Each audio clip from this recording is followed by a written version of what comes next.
मध्ये असं ठरलं होतं की काही शेतकरी आपण त्या ठिकाणी बोलावून घ्यायचे, त्यांच्याशी चर्चा करायची आणि सामोपचाराने मार्ग काढायचा.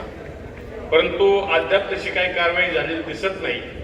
आणि दुसरी गोष्ट अशी, माझ्या माहितीप्रमाणे जसा सचिन दोडकेंनी विषय मांडला की त्या रस्त्यावर चुकीचं डिमार्केशन देऊन काही बिल्डिंग सँक्शन दिल्यात का आणि त्याच्या बाबतीमध्ये पुढे काय आपण कारवाई करणार आहोत, हा एक मुद्दा.